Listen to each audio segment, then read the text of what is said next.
আমি নিয়ে নিয়েছি এখানে দেখো ফুচকার পাপড়ি। তো চলো এটাকে দিয়ে কি বানাবো দেখি। এগুলো কিন্তু আমরা বাড়িতে বানিয়েছি, তোমরা এমনি যে ফুচকার দোকান আছে সেখানে গেলেও কিনতে পেয়ে যাবে। এ দেখো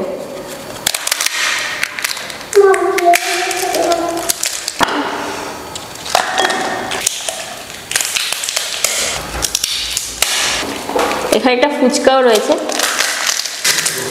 তো দেখো আমি পাপড়িগুলোকে এখানে ভেঙে নিয়েছি সব। এবারে একে একে আমি দিয়ে দেবো। এই দেখো এখানে আলু আমি সেদ্ধ করে আলু কাবলির মতন করে কেটে রেখেছি।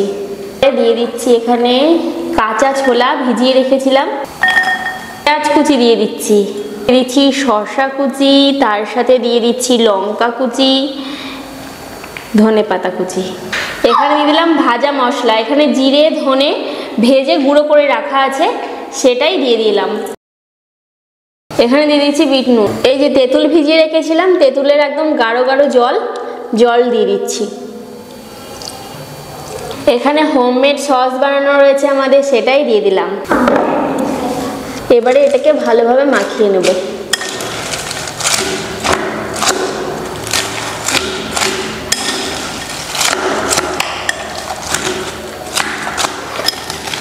এবারে একটু হাতে করে ভালোভাবে মিশিয়ে দিচ্ছি।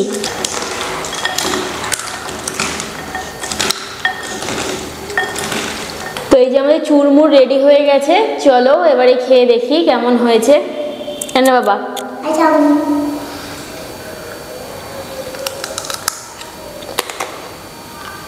ঠিক আছে? নুন হয়েছে?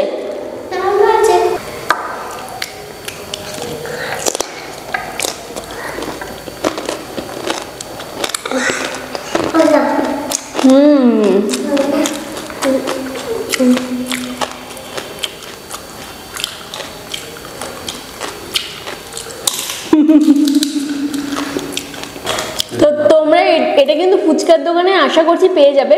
বাড়িতে এভাবে মাখিয়ে খেলে সিম্পলের মধ্যে খুব ভালো লাগে। আর যারা ফুচকার রেসিপিটা আমার দেখোনি এখনো, তারা অবশ্যই ফুচকার রেসিপিটা একবার দেখে নিও।